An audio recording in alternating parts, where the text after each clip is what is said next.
আপনি এখানে কেন? আর আপনি রিক্সা চালাচ্ছেন কেন? চাচা? কে চাচা? আমি কারো চাচা নেই, ভাতিজা নেই।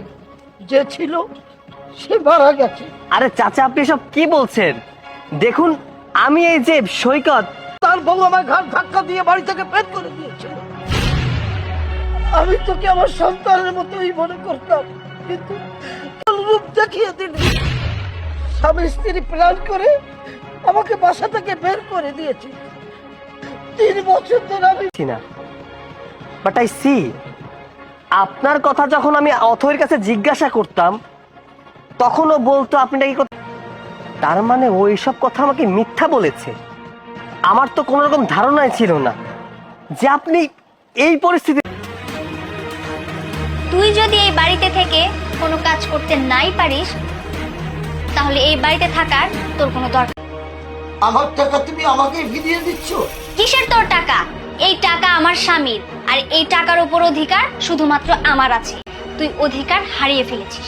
ঠিক আছে বৌমা, এই টাকা সয় সম্পত্তির প্রতি যদি আমার কোনো অধিকার নাই থাকে। চাচা, চলুন আমার সাথে। না, আমি যাবো না, ওই বাড়িতে আমি যাবো না। চাচা, আমি তো বিষয়টা জানতাম না।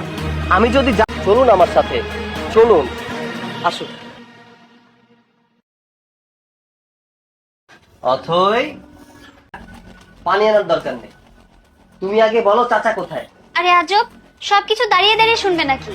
আগে বসো, তারপরে বলছি। চাচা গ্রামে গেছে, তাই না? তার মানে আমার আসার সময় যখনই হয় তখনই চাচা গ্রামে চলে যায়। আমি কি জানি? আমি তো চাচা, এখানে আমার কিসের দোষ? একটা কথা বলো তো, চাচা এখন ভালো আছে তো? চাচা ভালোই আছে, আর চাচা এখানে থাকলে তো আমি ওনাকে সব। তুমি আমার চাচাকে বাড়ি থেকে বের করে দিয়েছো, আর এখন দাঁড়িয়ে দাঁড়িয়ে মিথ্যা কথা বলছো। যেটা আমার উচিত হয়নি, আমার ভুল হয়েছে, আমাকে প্লিজ ক্ষমা করে দাও। কি বললে তুমি? তোমার ভুল হয়ে গেছে, আর এখন বলছো ভুল হয়ে গেছে? নেহাত আজকে আমি চাচাকে দেখে ফেলেছিলাম রাস্তায়, আর তা না হলে তো আমি জানতে পারতাম না যে চাচা। আর তুমি আমাকে এখন বলছো তোমাকে আমি ক্ষমা করে দিই? বললাম তো সৈকত, আই এম সরি, আমাকে তুমি ক্ষমা করে দাও। সে আরামায়েশ করছো। এই বাড়িটা আমার চাচার দেওয়া, আর তুমি সেই চাচাকেই বাড়ি থেকে বের করে দিয়েছো। বাড়ি থেকে বের করে দিয়েছো, আজ তোমাকে আমি বাড়ি থেকে বের করে দিই। যাও, বেরিয়ে যাও। না বাবা, বের করে দিস, আমিও কিন্তু বাড়ি থেকে বেরিয়ে চলে যাব। লজ্জা করে না তোমার? আরে শুকরিয়া আদায় করো যে চাচার জন্য তুমি আজ বাড়ি থেকে বের করে দিলে। কথাটা মাথায় রেখো। চাচা, চাচা আই এম রিয়েলি সরি।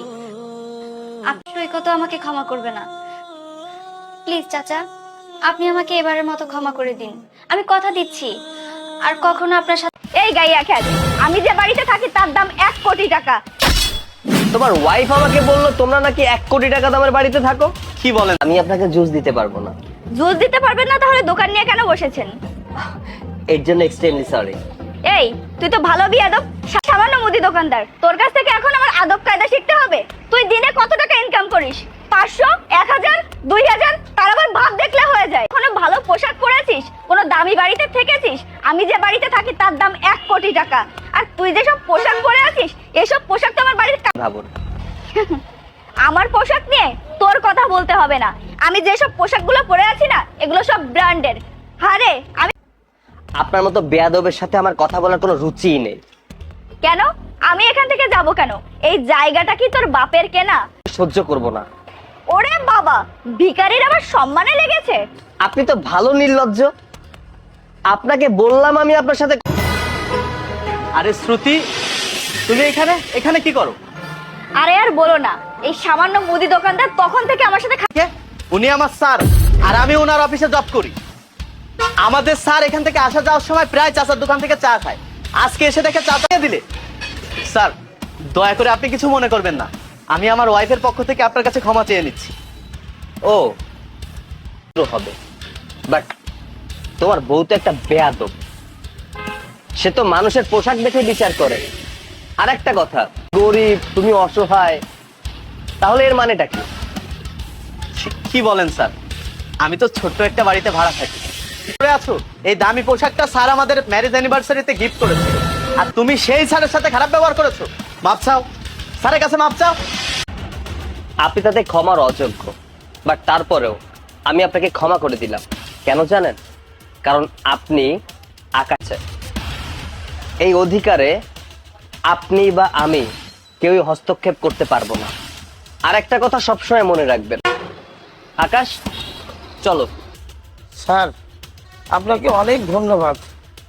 আপনি সময় মতো না আসলে চাচা আমি যাচ্ছি, কালকে আবার আসবো, ভালোভাবে চা বানিয়ে রাখবেন।